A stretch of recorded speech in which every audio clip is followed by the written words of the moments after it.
এবার বাংলাদেশে বিশ্ববিখ্যাত স্কলার ডক্টর জাকির নায়েক আসছেন। কি আপনি খুশি হচ্ছেন? আলহামদুলিল্লাহ, আমি কিন্তু অত্যন্ত আনন্দিত যে পৃথিবীর সেরা খ্যাত দাঈল্লার মধ্যে সেরা একজন স্কলার ডক্টর জাকির নায়েক আসবে বাংলাদেশে। আগামী মাসের নভেম্বর মাসের 28 তারিখ বাংলাদেশে তিনি এবং তার ছেলে ডক্টর ফারিক নায়েক, ওনারা দুজনে বাংলাদেশে আসছেন দাওয়াতি কাজে। আলহামদুলিল্লাহ, আমরা এতদিন ওনার বক্তব্যগুলো শুনেছি, বাংলায় ডাবিং শুনেছি, এবার হয়তো সরাসরি শোনার সৌভাগ্য হবে ইনশাআল্লাহ। তিনি হলেন জনপ্রিয় একজন স্কলার, যিনি একজন মূলত ডাক্তার, ভারতের মুম্বাইতে জন্ম নেওয়া। 1991 সালে তিনি ইসলামের প্রতি অনুপ্রাণিত হন। ডক্টর দিদাতের দ্বারা তিনি অনুপ্রাণিত হয়ে দাওয়াতি কাজে তিনি মনোনিবেশ করেন এবং তার মেধা, তার যোগ্যতা, তার ব্রেইন শক্তি আল্লাহ এমন দিয়েছে, আপনি যদি তার লেকচারগুলো 30 মিনিট শুনেন তবে আপনার মাথা ঘুরানো শুরু করবে যে আল্লাহ সুবহানাহু ওয়া তাআলা তাকে কত জ্ঞান দিয়েছে। তিনি ইসলামকে কম্পারেটিভ রিলিজিয়ন, বিভিন্ন রিলিজনের সঙ্গে, বিভিন্ন ধর্মের সঙ্গে ইসলামের যে তুলনা এবং ইসলাম যে যৌক্তিক সঠিক, এটাকে একবারে সায়েন্টিফিক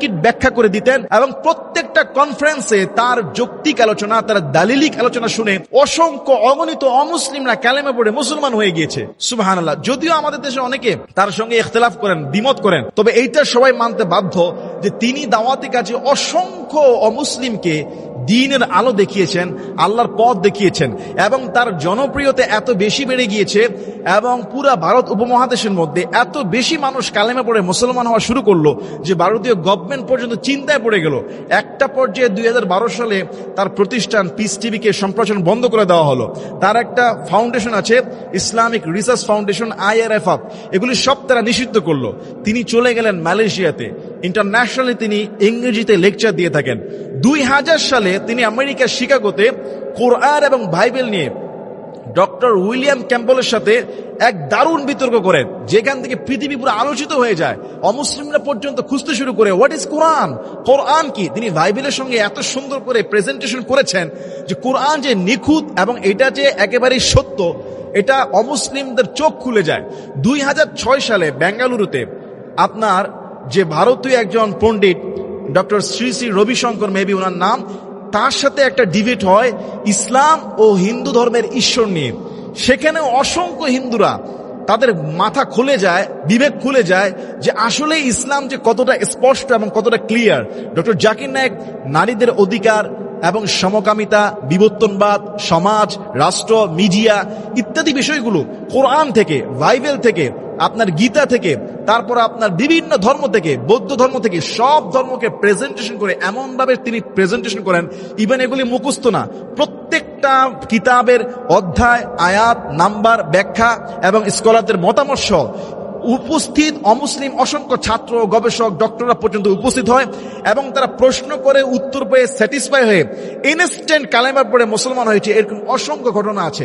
লক্ষ লক্ষ মানুষ তার লেকচার শুনে মুসলমান হয়েছে, তার কনফারেন্সে মুসলমান হয়েছে। সেই মানুষটি আসবে বাংলাদেশে আলহামদুলিল্লাহ। ইতিপূর্বে অনেকবার আনার চেষ্টা করা হয়েছে, কিন্তু কোনো এক অদৃশ্য কারণে এই বাংলাদেশের পক্ষ থেকে তাকে আমরা আনতে পারি নাই। তিনি আসতে রাজি। তিনি এমন একজন ব্যক্তি, তিনি নিজের পয়সায় দাওয়াতি কাজ করেন, কারো কাছ থেকে খরচ নেন না, নিজের পয়সায় তিনি যান এবং মালয়েশিয়াতে তিনি সামান্য, আপনি অবাক হয়ে যাবেন, সামান্য কয়েক হাজার রিঙ্গিতে তার সংসার পরিচালনা করেন। বাকি অর্থগুলো তিনি আল্লাহর রাস্তায় খরচ করে দেন। তিনি আগামী নভেম্বরের 28 তারিখ নাকি বাংলাদেশে আসছেন। আমরা একটা বিশ্বস্ত সূত্রে খবর পেয়েছি, তিনি এবং তার ছেলে কনফার্ম করেছেন এবং তার অনুষ্ঠানগুলো কোথায় কিভাবে হবে এটা হয়তো আপনারা পরবর্তীতে শিডিউল জানতে পারবেন। যদি সুযোগ থাকে হয়তো সবাইকে হয়তো অংশগ্রহণ করার সুযোগ নাও করা যেতে পারে, হয়তো লিমিটেডও হতে পারে। নেক্সট এই তার সূচিগুলি হয়তো জানানো হবে তার অফিসিয়াল সাইটগুলোতে, আপনারা দেখবেন। তবে আমি আনন্দিত যে এমন একজন স্কলার আমাদের মতো একটা ছোট দেশে, গরিব দেশে তিনি আসবেন এবং তার মুখ থেকে আমরা উপকৃত হব এবং আল্লাহ সুবহানাহু ওয়া তাআলা তাকে এত নিয়ামত দিয়েছে, তার মেধা, তার যোগ্যতা। একজন ডাক্তার হয়ে 1991 সাল থেকে তিনি ইসলামের প্রতি জীবনকে, তার জানকে, তার মালকে কুরবানি করে দিয়েছেন। মাশাআল্লাহ। তার ছেলে ফারিক নায়েক, তিনিও তার বাবার মতো যোগ্য বাবার যোগ্য সন্তান, উত্তরসূরি। আলহামদুলিল্লাহ, তিনিও আসছেন। এই খুশির সংবাদে আমরা দোয়া করি তার সফর যেন আল্লাহ নিরাপদ করে, তিনি যেন সুন্দরভাবে এসে আমাদের কাছ থেকে যেন সুন্দর আপ্যায়ন পান, সুন্দর ব্যবহার পান এবং তার লেকচার দ্বারা যেন আমাদের দেশের মানুষ যেন উপকৃত হতে পারি। আপনি জানেন আমাদের দেশেও কিন্তু পিস টিভি ছিল, এটা বন্ধ করে দেওয়া হয়েছিল। আমরা চাই যে তার খেদমতকে, দাওয়াতি খেদমতকে আল্লাহ গোটা বিশ্বের মধ্যে সম্প্রাসিত করে দেখ। আল্লাহ কবুল করুন, কারণ তিনি হলেন একজন দাঈ ইল্লাল্লাহ।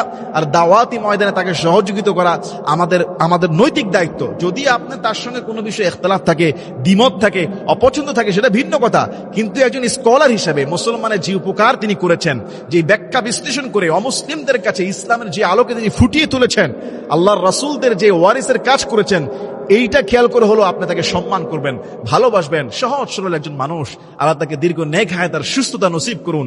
আল্লাহুম্মা আমিন।